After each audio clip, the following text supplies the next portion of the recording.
Welcome back to Cycle Wisdom, where we empower women to restore natural menstrual cycles, to improve health and promote fertility. I'm your host, Dr. Monica Minjeur, and I'm so glad you're listening today. On today's episode, we continue in our series focused on PCOS, or polycystic ovarian syndrome. Since September is National PCOS Awareness Month, I am focusing on creating educational content in an area that is so lacking. PCOS is often not appropriately diagnosed nor treated, and in many clinics, the supposed standard of care is prescribing oral contraceptive pills rather than treating the root cause and addressing other lifestyle factors. On today's episode, we are going to talk all about the diagnosis of PCOS, different subtypes of PCOS, and how PCOS is oftentimes diagnosed inappropriately. In the next few weeks, we are going to dive more into discussing appropriate treatment strategies, as well as the implications for PCOS on fertility. Now, if you haven't listened to last week's episode yet, make sure to go check that episode out to learn more about the symptoms, risk factors, and overall health concerns that are associated with PCOS to learn more. So let's get started today with a story about a client of mine who we'll call Tia. Now, Tia came to see me when she was about 23 years old. She was sent my way for a follow-up after an emergency room visit where she had been seen and treated for pelvic pain. She was diagnosed with an ovarian cyst on ultrasound as the cause of her pain. She was also told that she had many cysts on her ovaries, and the doctor that saw her told her that since she was overweight and had these cysts, that she has a diagnosis of PCOS. He sent her home with a prescription for pain medications and suggested that she come to see me to talk about starting on oral contraceptive pill medications to prevent recurrent cysts.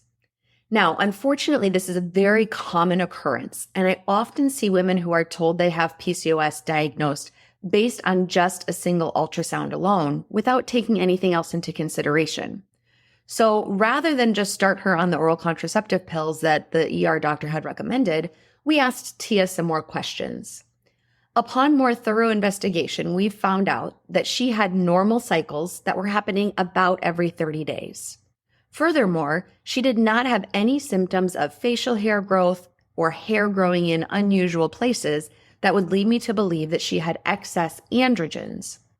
And finally, she had not ever had any pelvic pain in the past, and although she has had other ultrasounds prior to this, she had never been told that she had cysts before. So we did some further investigation, including some lab work, and also repeated the ultrasound the following cycle. When we checked that next ultrasound, the cyst that had previously been seen in the ER had since resolved. She did have other criteria as far as polycystic ovaries, just with a few extra follicles, but her size of her ovaries was completely normal, and she did not end up meeting the other diagnostic criteria to be able to diagnose her definitively with polycystic ovarian syndrome. So rather than starting her on oral contraceptives, we discussed appropriate treatment strategies if she were to have any recurrent pelvic pain, and we also provided education regarding charting instruction, as well as describing what was a normal physiologic development of a cyst or a follicle as part of her cycle that should occur naturally when she is ovulating. So why is this so important to know appropriate diagnosis? I get very passionate about this because we know that up to 50% of women with PCOS go undiagnosed. So even if they have criteria that are noted in their medical record or things that we see on clinical exam or when we talk with them about their charting, we find that many women still don't get an appropriate diagnosis. On the flip side of things, we often see that women are misdiagnosed with PCOS or told that they have it when they actually don't. There are many overlapping criteria that sometimes lead to that inappropriate diagnosis, and oftentimes other causes for their particular symptoms are not addressed or looked into further. So the criteria that we typically follow, and this is standard across the board in many medical practices, is called the Rotterdam criteria. Now, for Rotterdam criteria, it requires that you evaluate 3 different criteria. And in order to get a diagnosis of PCOS, you must have at least 2 of the 3 following diagnoses. Number 1 is that you need to have anovulation. And so oftentimes we're able to pick this up if you are doing your charting because we're going to see that you are not having a fertile mucus pattern Or we may see that the cycle length is very irregular. So if you're having cycles that are 2 to 3 months apart or more, that can be a sign for anovulation. Now, importantly, there are lots of other reasons why you may not be ovulating. So anovulation alone is not a criteria. The second criteria that we look at for a diagnosis that completes the Rotterdam criteria is hyperandrogenism. So this means if you have elevated androgens like testosterone, DHEA, androstenedione. Now, this can be on lab work that's done timed to your cycle, or it can be a clinical diagnosis. So for example, if you are somebody who has a lot of facial hair growth, if you need to shave your chin, or if you notice that you have a significant amount of darker or thickened hairs on your chest or your upper back or around your umbilical area, those are signs of hyperandrogenism. So again, may be lab related, but may just be clinical. And then the third criteria that we look at that takes into consideration the Rotterdam criteria is going to be ultrasound findings. And I'll get into some of the details in a little bit that look at those ultrasound findings. But if you note with these three criteria, ultrasound findings alone is not enough to give you a diagnosis of PCOS. So that's why it is so important to make sure that you are working with somebody who understands the criteria and is looking to get all of the details to determine if PCOS is your actual diagnosis. So the way that we start off when we're diagnosing somebody with PCOS is we do a full examination as well as chart evaluation. Now, again, one of the things we're going to be looking for is anovulation. So do you have a time frame where you're not having any actual fertile mucus? Are you not seeing an LH surge, or perhaps not seeing a temperature shift if you're checking basal body temperatures? Those can all be signs of anovulation.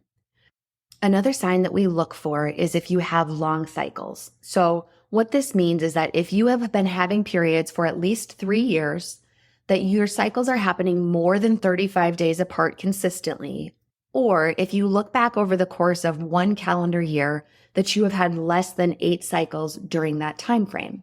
Now, that can be because of anovulation causing those long cycles. And so that's another way that even if you're noticing fertile mucus, you may not be ovulating regularly or consistently if you're seeing those long cycles.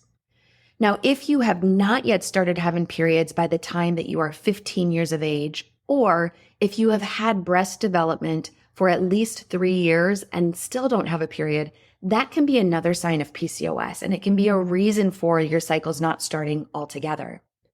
Other things that we look at on that exam are going to be those signs of hyperandrogenism. So again, we're evaluating to see if you have hair growth in places that is inappropriate or in an increased amount. And then the last piece of historical information that we always want to check is that if you are somebody who is trying to get pregnant and you're dealing with infertility, that is always worth considering that you may have PCOS. So the next step that we want to look at is lab evaluation. And again, as we mentioned with Tia's story earlier, it is so important that we are looking at the lab evaluation, not only to diagnose PCOS, but also we need to prove that it's not something else causing symptoms. There are lots of other reasons why you may have anovulatory cycles or cycles that are irregular. And so at a minimum with your labs, you need to have evaluation for testosterone, DHEA, which is dihydroepiandrosterone, progesterone, estrogen, and ideally at least a fasting blood sugar and insulin level.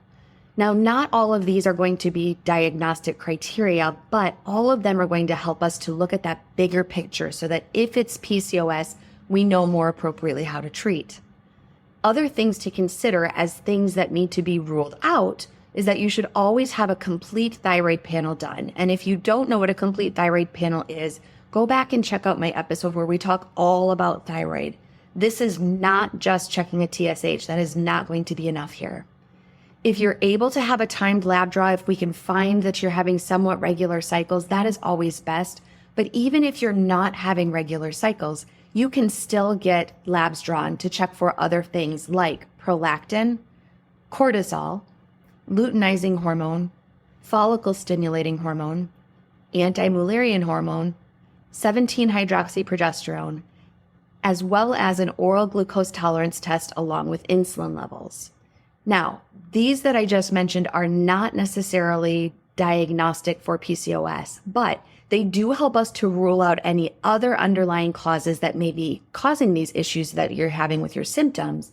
And they also give us more guidance as far as if you do have a PCOS diagnosis, where do we need to target our treatment in order to try and get to that root cause? So the last section we're going to talk about as far as that third diagnostic criteria is the ultrasound evaluation. Now, this is where we're going to be looking for what we term as polycystic ovarian morphology, or PCOM. Now, it is not required for teenagers to have an ultrasound done in order to diagnose PCOS. We can diagnose PCOS for teenagers just based on irregular cycles as well as the hyperandrogen findings. However, if we don't have both of those criteria, but we are suspicious for PCOS, we can just consider teens to be at high risk, treat any risk factors, and then reassess later if needed. Part of the reason for this is that an ultrasound that is done with great quality typically does require a transvaginal ultrasound to be done. And for many teens, this is not a comfortable procedure. So we don't require that teens go through a process of having that ultrasound completed. But again, knowing that there are other ways we can diagnose PCOS if they have the other two criteria as far as the anovulation and either lab findings or hirsutism, or which is facial hair growth. So the two main criteria that we're looking for on ultrasound are that we're going to look at the size of ovaries as well as check for any follicles. Now, a couple important pieces to be mindful of. The criteria do not need to be present on both sides. So sometimes we will do an ultrasound and we'll find that one ovary looks completely normal, whereas the other one does show positive signs of that polycystic ovarian morphology. The other incredibly important piece to note with an ultrasound is that this should not be done while you are on hormonal contraceptives. Most of the time, hormonal contraceptives are going to block ovulation, and they can actually create cysts or follicles that don't rupture, which leads to this increased number of follicles. So if you are on some sort of hormonal birth control at the time that you have an ultrasound done, the diagnosis of PCOS may be less accurate if the ultrasound findings are a part of that criteria. So specifically by the numbers, what we're looking at for a volume of the ovaries is anything that is going to be 10 milliliters or 10 cc's or greater in size of the ovaries. Now, your ovaries are typically the size of about an almond. However, if we're looking at an ovary that is greater than 10 milliliters in size, think about the size of a cherry tomato. So it is approximately double in size, and that's where we get that ovarian volume that makes up one of the diagnostic criteria. The other diagnostic criteria that we look at for ultrasound evaluation is the number of follicles that you have that are less than 1 centimeter in size. Now, the guidelines for the exact number of follicles that we're looking for to get that diagnostic criteria of PCOM differs depending on both the sensitivity of the ultrasound machine as well as the group of doctors that you're talking to that are making the recommendations. Now, typically anything more than 12 does generally constitute consideration for PCOM, although there are newer guidelines that are recommending possibly increasing to 25 or more follicles in order to count towards the diagnosis. Importantly enough, though, you need to pay attention to making sure that those follicles are all less than 1 centimeter in size to ensure it is not a dominant follicle, making sure that you are not on hormonal contraceptives when you do these, and again, knowing that the criteria may be a little bit different. And so it's really best to be looking at both of the pieces, the size of the ovaries as well as those multiple follicles. And if both of those pieces are in place, then we say you do have positive criteria for polycystic ovarian morphology. So now we have our 3 different pieces evaluated. We've looked at your ovulation status, we've looked at your labs or clinical signs of having high testosterone or androgen levels, and we've looked at your ultrasound findings. So now is where we put them all together to determine the Rotterdam criteria. Now, the classic type of PCOS is labeled as phenotype A, and this is going to mean if you meet positive criteria for all 3 of those features. So high androgens, ovulatory dysfunction, and ultrasound findings. Classic PCOS is considered the most severe form, and it is associated with the highest risk of both metabolic and reproductive complications because we are dealing with all 3 of those criteria. This classic PCOS subtype does make up anywhere from 50 to 70% of the diagnoses of PCOS. The second phenotype that we look at is phenotype B, and this is found in about 10 to 15% of women. Now, this particular phenotype includes the high androgen levels and ovulation dysfunction, but normal ultrasound findings. So this is also considered a classic form of PCOS and shares many of the same risk factors as the phenotype A, although typically to a lesser extent. Phenotype C is called ovulatory PCOS, and this affects 15 to 30% of women with a PCOS diagnosis. Now, this is going to include the criteria of hyperandrogenism as well as ultrasound findings, but these women have regular ovulatory cycles, which is why we call it ovulatory PCOS. There is typically a less risk of metabolic complications compared to the classic forms. And then the final phenotype is phenotype D, which is called non-hyperandrogenic PCOS, and this impacts 5 to 15% of women with PCOS. So these criteria are going to include ovulation dysfunction and ultrasound findings without the hyperandrogenism on lab or clinical findings. This is associated with the lowest risk of metabolic and reproductive complications among the 4 phenotypes. Now, things that I want to just note as one final piece here that are not part of the diagnosis. Weight is not a part of a PCOS diagnosis. So unfortunately, many doctors assume that because you're overweight, if you have even one of these criteria, that you are diagnosed with PCOS, and that is not the case. Other things that are not part of diagnosis for PCOS are cysts alone. Now, it can be very normal depending upon where you're at in your cycle to see multiple follicles, to see dominant cysts, and even to see very large cysts. The other is that we can see enlarged ovarian volume that is separate from the cysts alone. So that is not going to be a part of diagnostic criteria if that's the only finding you have. Other things would include an LH to FSH ratio or an AMH level. Now, both of these used to be a part of criteria that doctors are trained to look at, but what we know is that they can be inaccurate, and so they are not a part of diagnostic criteria for PCOS. Now, we do still look at these lab findings because they tell us other important things about your ovulation function. However, it's not diagnostic criteria. And then the final thing that I'll just make a quick note of here that is not part of diagnosis for PCOS is insulin resistance or glucose intolerance. Now, again, we do often see insulin resistance as a part of PCOS, and we always will check for that because it becomes an important part of treatment if you have insulin resistance, but it is not a diagnostic criteria. So imagine if you were working with someone to get an appropriate diagnosis of your PCOS rather than not getting all the information before an appropriate treatment was recommended. Finding the actual root cause of your symptoms will get you on the right path to improve your menstrual cycle health and promote fertility. Make sure to tune in to next week's episode where I talk more about appropriate treatment options for PCOS. And here's a spoiler alert. None of the treatment recommendations I give include use of oral contraceptives, birth control, or other suppressive therapy. If you're ready to work with our elite team of healthcare professionals, go to our website, radiantclinic.com, to schedule a free discovery call with me and learn more about our package-based pricing for comprehensive care.